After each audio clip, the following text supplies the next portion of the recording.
ناظرین، میں ہوں امتیاز عالم بدلوں کی نشریات میں اپنے پروگرام انگیخت کے ساتھ۔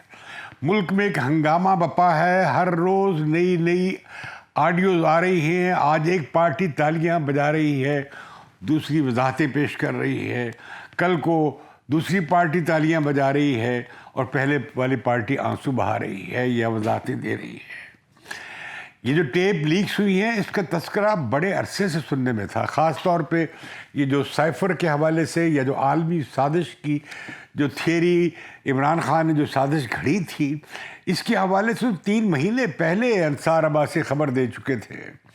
اسی طریقے سے اور صحافی بھی یہ باتیں کرتے چلے آئے کہ ایسا کچھ ہونے جا رہا ہے، ایسی کوئی ویڈیو سامنے آنے جا رہی ہے۔ پہلے شہباز شریف صاحب کی اور مریم نواز کی آڈیو سامنے آئی، جس میں وہ اپنے پرنسپل سیکرٹری کوثر شاہ سے بات کرتے نظر آ رہے ہیں، سنائی دے رہے ہیں، جس میں وہ معاملہ ہے کوئی شوگر مل کے پلانٹ کا جو ہندوستان سے آنا تھا، جس کا 60% امپورٹ وہ پہلے ہی کر چکی تھی ان کے داماد، یعنی ڈیسکون کے ذریعے جو وزیر تجارت تھے عمران خان صاحب کی گورنمنٹ میں۔ اب وہ باقی آدھا مل پڑا ہے تو لہذا ایسی بات کی گئی، لیکن نظر آیا کہ جو پرنسپل سیکرٹری کہہ رہے ہیں کہ یہ نہیں ہونا چاہیے، جس سے پرائم منسٹر ایگری کر رہے ہیں، تو یہ لگتا ہے کہ یہ تو پھوکا فائر ثابت ہوا۔ اور دوسری جو ویڈیوز ہیں، آڈیوز ہیں، ان میں کوئی ایسی بڑی بات نہیں تھی۔ البتہ یہ کہا جا رہا ہے کہ جو اور آڈیو بھی آنے جا رہی ہیں، جس میں مریم نواز یہ کہہ رہی ہیں یا نواز شریف کو کہ یہ تو توشہ خانہ کیس میں عمران خان فارغ ہو جائیں گے، نااہل ہو جائیں گے۔ یہ بات تو بہت سارے تجزیہ کار بھی کہہ رہے ہیں، یہ بہت سارے وکلاء بھی کہہ رہے ہیں، اس طرح کی بات تو۔ اور وہ توشہ خانہ کیس تو کسی نے بنایا نہیں عمران خان نے، وہ تو ان کے اپنے کیا دھرا ان کے سامنے آ رہا ہے۔ اگر ان کے پاس ثبوت ہوئے قانونی حساب سے ساری باتوں کے تو اس سے بچ جائیں گے، نہیں تو وہ پکڑے جائیں گے۔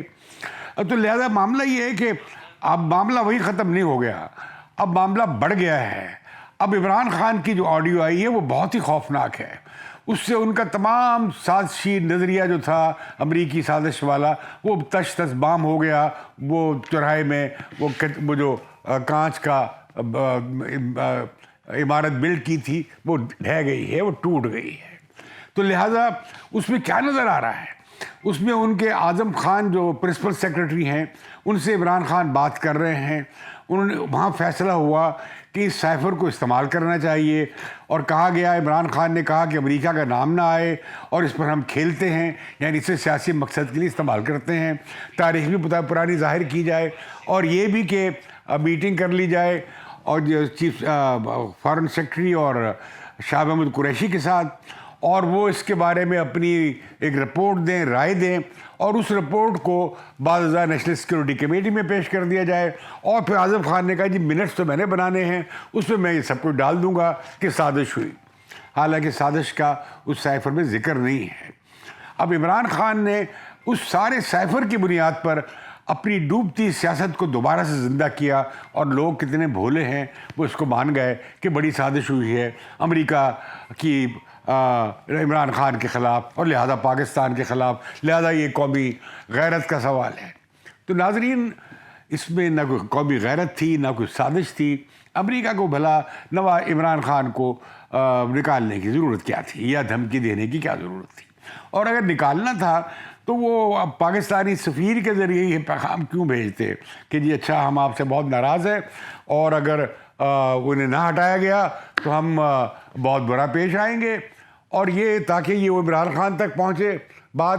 میں سمجھتا ہوں یہ سارا قصہ ایک ہوائی قصہ تھا اور گھڑا گیا تھا، تاکہ عمران خان جن کے خلاف عدم اعتماد ووٹ آ گیا تھا، ان کے اتحادی چھوڑ گئے تھے اور نئی حکومت بننے جا رہی تھی، عدم اعتماد کامیاب ہونے جا رہا تھا، لہذا عمران خان نے اسے دیکھتے ہوئے، بھانپتے ہوئے اور اپنی گرتی ہوئی سیاسی ساکھ کو دیکھتے ہوئے انہوں نے سوچا کہ یہ ایک بڑا ترب کا پتہ ہوگا، اور انہوں نے استعمال کر لیا۔ تو اس آڈیو میں تو صاف بات نظر آ رہی ہے کہ عمران خان جو ہیں یہ وہ اس بات کے ایک ڈرامہ بنا رہے ہیں، اور وہ ڈرامہ کھیلا گیا۔ جو خط نکال کے انہوں نے دکھایا اسلام آباد کے جلسے میں، وہ اصل میں سائفر نہیں تھا، وہ رپورٹ تھی جو سیکرٹری خارجہ کی لکھی ہوئی تھی یا جو منٹس بنائے جا رہے تھے یہ بنائے گئے تھے ان کی رپورٹ تھی، اعظم خان کی تھی یا سیکرٹری خارجہ کی تھی؟ تو وہ حامد میر نے صحیح چیلنج کیا ہے کہ ذرا وہ آپ خط و سامنے لائیں۔ اب وہی جو رپورٹ تھی کہ جی یہ اس طرح کی بات کی گئی ہے وہی پیش کر دی گئی نیشنل سلامتی کمیٹی کے اجلاس میں، لیکن نیشنل سلامتی کمیٹی نے کہا کہ اس میں کوئی بیرونی سازش ہمیں نظر نہیں آتی۔ لیکن عمران خان نے اس بنیاد پر وہ یہاں تک چلے گئے کہ وہ لوگ سب غدار تھے جو امریکہ کے اس بارے میں اعلی کار بنے، ان کی مراد تھی جو پاکستان کے چوکیدار تھے، پاکستان کی افواج اور ان کے سالار تھے جنہوں نے اسے روکا نہیں، اس کا حصہ بنے بلکہ، اور وہ غداری کے مرتکب ہوئے ہیں۔ انہوں نے پوری ریاستی اداروں کو غداری کی لپیٹ میں، اسٹیبلشمنٹ کو غداروں کی سب میں کھڑا کر دیا، اور ساتھ ہی کہا کہ جو سارے سیاستدان ہیں یہ بھی امریکہ کے کھیل میں شامل تھے وغیرہ وغیرہ۔ تو عمران خان نے اس کی بنیاد پر تمام ریڈ لائنز کراس کر لی۔ اب وقت آیا تھا پردہ گرنے کا، تو لہذا اب وہ سامنے وہ پردہ گر گیا ہے۔ ابھی سنا جا رہا ہے کہ اور ٹیپس بھی آئیں گی، سنا یہ بھی جا رہا ہے کہ انتہائی اخلاق باختہ، انتہائی ننگی جسے آپ کہتے ہیں ویڈیوز بھی سامنے جا رہی ہیں عمران خان کی، جسے بقول وزیر داخلہ اور بقول حامد میر کہ وہ دکھانے کی قابل نہیں ہے۔ اس وہ جو اپنا ایک اسلامی امیج بنا رہے تھے، ایک اسلامی مصلح، ایک مسایہ جو آ رہا تھا، اتر رہا تھا پوتر اور صاف، اس کا بھی بت جو ہے جو بنایا گیا تھا وہ بھی ڈھہنے جا رہا ہے آئندہ چند دنوں میں۔ اب یہ خوفناک بات یہ ہے کہ مجھے تو یہ لگتا ہے، میرا یہ قیاس ہے، میں نے سنا ہے ویریس لوگوں کو جو انٹیلیجنس ذرائع کے ساتھ منسلک ہوتے ہیں، جو جرنلسٹ ہیں رپورٹ بھی کر رہے ہیں، اس میں میں نے سنا ہے مختلف باتیں سامنے آ رہی ہیں۔ ایک بات تو جو مجھے لگ رہا ہے وہ یہ ہے کہ ایک سسٹم پرائم منسٹر آفس یا ہاؤس میں موجود ہے جس کے ذریعے وزیر اعظم کی مختلف لوگوں سے بات چیت کو ریکارڈ کیا جا رہا ہے۔ عمران خان کی یہ آڈیو بھی اسی سسٹم کا حصہ ہے، جو شہباز شریف کی بات چیت جو سامنے آئی یہ بھی اسی سسٹم کا حصہ ہے۔ سوال یہ ہے کہ کیا وزیر اعظم کی ہاؤس کی سیکیورٹی پہ جو لوگ مامور ہیں وہ اس میں شامل تھے؟ ظاہر ہے کہ اگر شامل نہیں تھے تو وہ ڈیٹیکٹ بھی نہیں کر سکے، پتہ بھی نہیں لگا سکے، حالانکہ ہر روز کامبنگ تو ہوتی ہے، ہر روز تلاشی لی جاتی ہے، تو پھر کیوں نہیں پتہ لگا؟ تو میں سمجھتا ہوں کہ یہ ایک بڑا ہی خوفناک معاملہ ہے۔ اس میں ایک بات سامنے آئی ہے جو میں مختلف رپورٹس دیکھ رہا ہوں کہ اس بات کو تو رد کیا جا رہا ہے کہ وہ بیرونی سازش ہے۔ البتہ یہ ہے کہ کیا ابھی اس کے لیے جواز آ رہا ہے کہ یہ تمام دنیا میں ہوتا ہے۔ حیران ہو گیا ہوں جو ٹیلی ویژن پہ انصار عباسی کی بات کی سن کے، یہ تو تمام دنیا میں ہوتا ہے۔ کیا امریکی صدر کے ساتھ ہوتا ہے؟ کیا برطانیہ میں ہوتا ہے؟ کیا فرانس میں ہوتا ہے؟ کیا جرمنی میں ہوتا ہے؟ کیا انڈیا میں بھی ہوتا ہے؟ مطلب اس پہ بڑا عالمی قوانین بن گئے ہیں، ضوابط بن گئے ہیں، UN کے کووننٹس آ گئے ہیں کہ آپ پرائیویٹ گفتگو ریکارڈ نہیں کر سکتے، یہ بنیادی حقوق کے خلاف ہے۔ کجا یہ کہ آپ ملک کے چیف ایگزیکٹو کی ریکارڈنگ کرتے ہوں۔ اچھا، وہ ریکارڈنگز دونوں کی گئی، جو عمران خان کی گئی وہ بھی غلط تھی، اس سے پہلے کی گئی نواز شریف کی وہ بھی غلط تھی، اس سے پہلے ذوالفقار علی بھٹو کی گئی تھی وہ بھی غلط تھی۔ یہ ایک سسٹم ہے جو چلا آ رہا ہے جسے ختم نہیں کیا جا سکا۔ اب شہباز شریف کی بھی ہوئی، عمران خان کی بھی ہوئی۔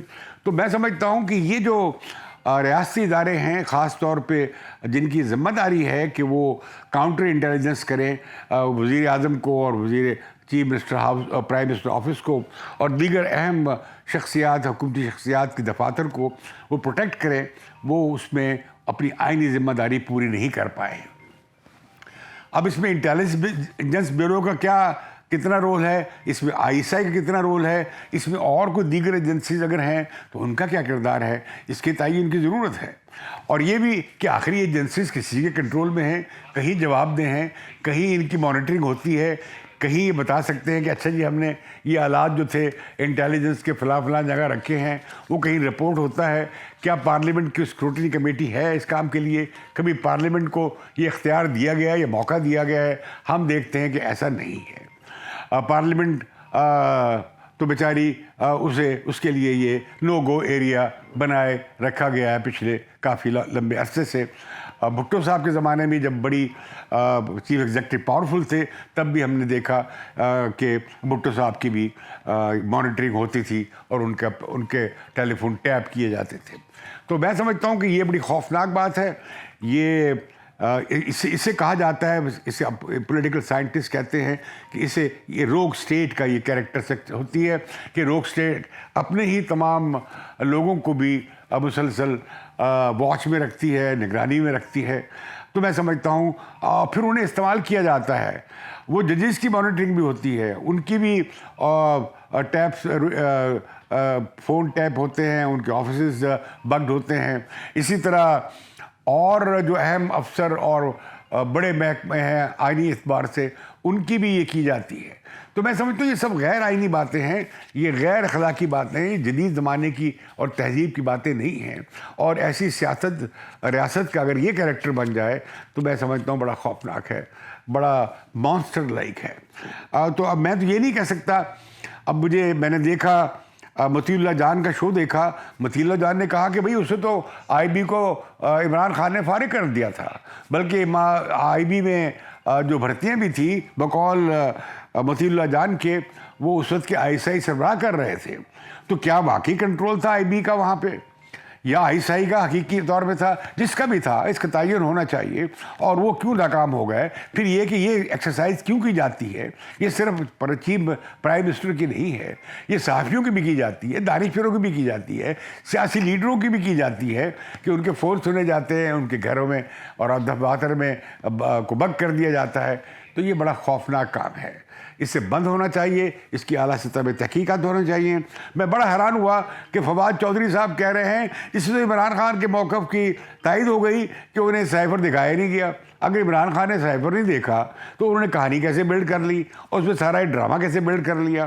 دوسرا, وہ تو بھجوا رہے تھے سائفر, کہتے ان کے بقول انہوں نے پریزیڈنٹ کو بھی بھیج دیا وہ خط جو تھا ایمبیسڈر کا, وہ انہوں نے چیف جسٹس کو بھی بھیج دیا تھا, وہ انہوں نے اسپیکر کو بھی بھیج دیا تھا. کیا آپ بچوں والی باتیں کر رہے ہیں؟ اب آپ کی پینٹس ڈاؤن ہیں, آپ کا بات پتہ لگ گئی ہے کہ یہ سارا کہانی گھڑی گئی تھی. اور کتنا افسوسناک بات ہے, اور مجھے بڑی ترس بھی آتا ہے ہمارے پاکستان کے عوام اور خاص طور پر نوجوان, وہ ہر طرح کی جھوٹی کہانی کو کتنی فریب کے ساتھ قبول کر لیتے ہیں. اور یہ کلٹ کا معاملہ ہے کہ ایک جو پرستش کی جاتی ہے ایک شخصیت کی, اور وہ اسے خدا بنا لیا جاتا ہے, اسے مسئلہ بنا لیا جاتا ہے, اسے کہتے ہیں جو مسایہ بنا لیا جاتا ہے. یہ میں سمجھتا ہوں خوفناک رجحان ہے. یہ جو بلائنڈ فالوئنگ ٹھیک نہیں ہے. آپ حمایت کریں کسی لیڈر کی, لیکن کرٹیکلی کریں, اسے دیکھیں. ہم نے بہت سیاست میں دھوکے کھائے ہیں, لیکن یہ جو دھوکہ اب آیا ہے یہ بہت بڑا ہے. کیا عمران خان ابھی تک وہی سیاست کر رہے ہیں؟ وہ انہیں اسٹیبلشمنٹ نے, انہیں انٹیلیجنس ایجنسیز نے, انہیں اسٹیبلشمنٹ نے اور سلامتی کے اداروں نے بلڈ کیا, پوری ریاستی اداروں نے بلڈ کیا. انہیں ان کے 2018 کی الیکشن ان سے دھرنا کرایا گیا. اس دھرنے کی کوآرڈینیشن سابق آئی ایس آئی چیف بھی کرتے رہے. یہ سب کچھ سامنے آیا, اور سابق وزیر اعظم نے کنفرنٹ کیا ان کی آڈیو جو آئی بی نے بنائی تھی.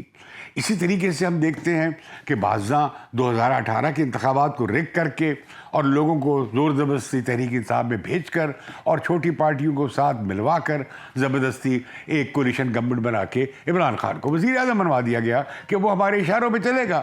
لیکن عمران خان کی یہ 3-3.5 سال تو ہنی مون چلا, بالآخر وہ ٹوٹ گیا جب عمران خان نے ذرا اپنی حدود سے کراس کرنے کی کوشش کی. وہ معاملہ تھا آئی ایس آئی چیف کی اپائنٹمنٹ کا, اور وہ عمران خان نہیں چاہتے تھے ان کے بہت ہی وفادار آئی ایس آئی چیف کو دسمبر سے پہلے, یعنی 6 مہینے سے پہلے وہاں سے فارغ کر دیا جائے. تو میں سمجھتا ہوں اسی وجہ سے عمران خان نے دوبارہ ایک پتہ کھیلا, وہ آرمی چیف کی ایکسٹینشن کے حوالے سے یا نئے آرمی چیف کی اپائنٹمنٹ کے حوالے سے. آئینی طور پر طریقہ وعدہ ہے کہ بھئی آئین میں لکھا ہے کہ پرائم منسٹر کی ڈسکریشن ہے, اسے 4-5 نام جرنیلوں کے جو بڑے ایکول کوالٹی اور خصوصیات کے حامل ہوتے ہیں, قریب ہوتے ہیں, ان کے نام بھیج دیں. ان میں سے وزیر اعظم کسی کو نیا آرمی چیف لگا دیں. اور میری تجویز یہ ہے کہ جو سینیورٹی کا پرنسپل سپریم کورٹ کی چیف جسٹس کے حوالے سے چل رہا ہے وہی فالو کیا جائے, تاکہ یہ بک ختم ہو کہ جی یہ نواز شریف نے اپنی پسند کا لگا دیا ہے, اب یہ شہباز شریف لگائیں گے, یا عمران خان جیسے چاہتے ہیں کہ وہ اپنی پسند کا لگائیں. تو یہ بالکل نہیں ہونا چاہیے. اور یہ عمران خان یہ سیاست نہیں کر رہا ہے کہ فوج کا سیاست سے عمل دخل ختم ہو. وہ یہ سیاست نہیں کر رہا ہے کہ انٹیلیجنس ایجنسیز سیاست میں انتخابی معاملات میں گڑبڑ نہ کریں. وہ یہ کہہ رہے ہیں کہ نہیں میرے حق میں گڑبڑ کریں, میری حمایت کریں, میں حق پہ ہوں, اور تم لوگ غداری کرو گے اور فلاں کرو گے اور حق کا ساتھ نہیں دو گے تو یہ ہوگا اور وہ ہوگا. قرآنی احکامات لا رہے ہیں, پتہ نہیں کہاں سے لا رہے ہیں قرآنی احکامات. تو میں سمجھتا ہوں کہ یہ ایک بڑا خوفناک کام ہے. یہ سلسلہ بند ہونا چاہیے. بھلے عمران خان کی ابھی تو وہ کہتے ہیں 100 گھنٹے کی ہے, ابھی تو بہت آڈیوز آنی ہیں. ابھی تو میں یہ بھی سن رہا ہوں وہ جن کے پاس آڈیوز پہنچی ہیں ان کے بارے میں پتہ لگ گیا ہے کہ یہ جو ڈارک ویب سائٹ ہے, ڈارک جسے کہتے ہیں, وہاں پہ وہاں تک یہ کیسے پہنچی, کن کے ذریعے پہنچی, اس میں کچھ لوگوں کے نام جلد سامنے آنے والے ہیں. لیکن اگر یہ بات پتہ لگ گئی ہے کہ کس کے ذریعے یہ ڈارک ویب پہ پہنچی ہے, تو جناب یہ بھی پتہ لگ جانا چاہیے کہ انہیں کس نے دی, انہوں نے کہاں سے حاصل کی. کہ کوئی صحافی یا عام آدمی کے پاس اتنے ذرائع نہیں ہیں کہ وہ یہ سب ٹیپس حاصل کر کے ڈارک ویب تک پہنچا سکے. تو لہٰذا جو بندہ ڈارک ویب پہ ہے اس کا پتہ نہیں لگ رہا. لیکن اب میں سمجھتا ہوں کہ اس پہ بہت بڑا انکوائری کمیشن بننا چاہیے. یہ پاکستان کے عالمی تعلقات کو خراب کرنے کی بڑی کوشش تھی, بڑی بھونڈی کوشش تھی. اس میں پاکستان کی قومی سلامتی کو خطرہ بھی ہوا ہے. اس سے تمام ریاستی اداروں کو بدنام بھی کیا گیا کہ وہ اس غداری میں اور سازش میں شامل تھے. اس میں سیاسی جماعتوں کو بدنام کیا گیا کہ وہ سب اس سازش میں شامل تھیں, اور ایک بڑا تہمت کا بازار گرم کر دیا گیا, الزام تراشی کا بازار گرم کر دیا گیا, ایک خوفناک گندا سیاسی ماحول پیدا کر دیا گیا. تو میں سمجھتا ہوں کہ یہ بات درست ہے کہ اس کی انکوائری بہت ہائر لیول پہ کی جائے, اس کی جوڈیشل انکوائری ہونی چاہیے. اور یہ ماضی کی طرح یہ نہیں ہے کہ اس پہ مٹی ڈال دی جائے, اور یہ بھی کہ اس سے بڑے نتائج نکالنے چاہیے کہ یہ جو سیاستدانوں کی, صحافیوں کی, ججوں کی, بیوروکریٹس کی اور جرنیلوں کی جو گفتگو ٹیپ کی جاتی ہیں, یا ان کی پرائیویٹ گفتگو ٹیپ کی جاتی ہے, یا دفاتر بنک کیے جاتے ہیں ججوں کے بھی اور پرائم منسٹر کے بھی, یہ خوفناک روایت بند کرنی چاہیے. یہ خلاف آئین ہے اور یہ عالمی قوانین کے بھی خلاف ہے, اور یہ پرائیویسی کے قانون بنیادی حق کے بھی خلاف ہے. تو میں سمجھتا ہوں کہ یہ آئندہ چند دنوں میں بس اب یہی ڈرامہ چلے گا. لوگ بھول جائیں گے کہ سیلاب زدگان بھی ہیں, بیماریوں سے مر رہے ہیں, کوئی بخار سے مر رہا ہے, کوئی کسی ملیریا سے مر رہا ہے, کوئی ڈینگی سے مر رہا ہے, کوئی کورونا سے مر رہا ہے. وہ سیٹل کیسے ہوں گے, کیسے انہیں کیا جائے گا. ساری توجہ میڈیا کی اس طرف ہوگی, اور سیاستدان لگے ہوں گے, وہ ایک دوسرے کی ویڈیوز اچھال رہے ہوں گے. لیکن میں یہ خبردار کرتا ہوں کہ آئندہ یہ پوری سیاستدان ایز اے کلاس ذلیل ہونے جا رہے ہیں, انہیں ذلیل کیا جا رہا ہے, اور یہ باہم دست و گریبان ہو کر ان قوتوں کی مدد کر رہے ہیں جو پاکستان میں کوئی آزادانہ سیاسی عمل اور کوئی خود مختار سیاسی پارٹیاں اور جمہوری سیاسی پارٹیاں دیکھنا نہیں چاہتے. مجھے اجازت دیجیے. بدلوں کی نشریات پہ اور بدلوں کی نشریات کو ضرور سبسکرائب کیجیے.